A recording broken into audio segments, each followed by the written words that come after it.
Now, Europe's border agency Frontex says nearly 66,000 Russians have flooded into the EU over the last week as men leave to avoid being called up to fight in Ukraine. Latvia has declared a state of emergency as its frontier comes under pressure, and Kazakhstan and Georgia are reporting tens of thousands of arrivals. DW correspondent Maria Katsamadze reports now from a checkpoint on the border between Georgia and Russia. Thanks to the Georgians for opening the border. It made it much easier for us. Alone with friends, children or family, on foot or by bike, with or without pets. Many of these people crossing the border from Russia into Georgia are doing so to avoid being sent to war.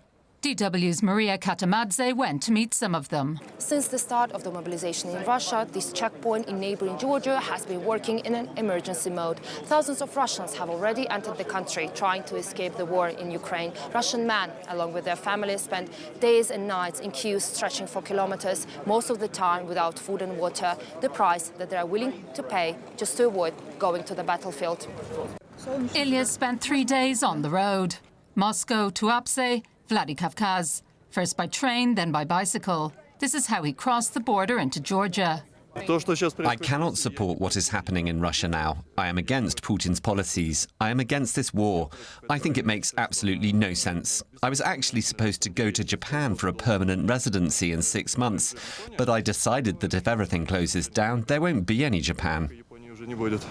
Nikita's originally from Moscow. He worked for an energy company which closed down because of the war. He'd like to return to Russia someday when Moscow changes its political course. There is a huge influx of cars, a huge influx of people, but I understand the customs officers have figured out how to deal with this situation and have started to organize traffic. And what is interesting is people are also organizing themselves. George is on his way from Krasnodar to visit relatives in Georgia. He tells DW the border guards don't let everyone through. He took my passport and checked to see if I was being drafted. That was it. Those who are being mobilized, they just turn them around, just like that. There have been cases like this. The Georgian Interior Ministry has already announced it does not intend to close the border with Russia.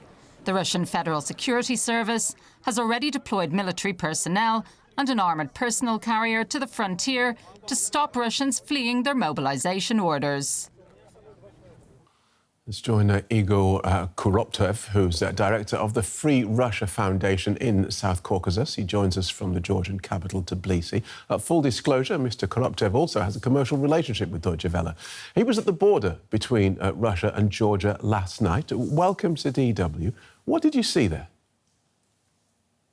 Good evening. Yeah, of course, my organization Foundation, first of all, we assist Russian political exile, but now we're closely monitoring what's going on the border because it affects security of Georgia and situation in Russia as well. When I was on the border, I saw lots of people coming. It's thousands, and people use bicycles. They use any means to cross the border. Yesterday, Georgian government border police allowed people to cross the border by foot.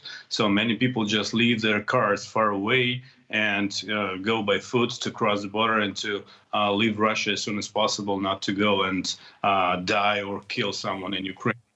So the situation there is very tense. Yeah. I was just going to ask about what they were telling you about why they were leaving. I would say that mostly, there are various groups, but mostly people are leaving because they actually never supported this war. And now there is a time to leave the country as soon as possible. They don't want to ever become a part of this criminal act in Ukraine, the war. Some people, of course, they were silent, but just they don't want to die. And some people who even supported the war, but now after this Putin step to announce mobilization, not to go because they also just don't want to go and die there without any preparation. But mostly, again, majority is the people who oppose the war all the time from the very beginning. And so we have Georgia, obviously sharing a border with Russia, with its much bigger neighbour. This must have put the Georgian authorities under quite a lot of pressure, not just from the physical number of people coming into its country, but also political pressure from Russia. I would like to remind that 20% of Georgia is occupied by Russian Federation since 2008, so occupation and illegal Russian military on Georgian territory the first threat. Yes, of course, this number of people fleeing to Georgia, going to Georgia is a threat, and government and special services are monitoring the situation.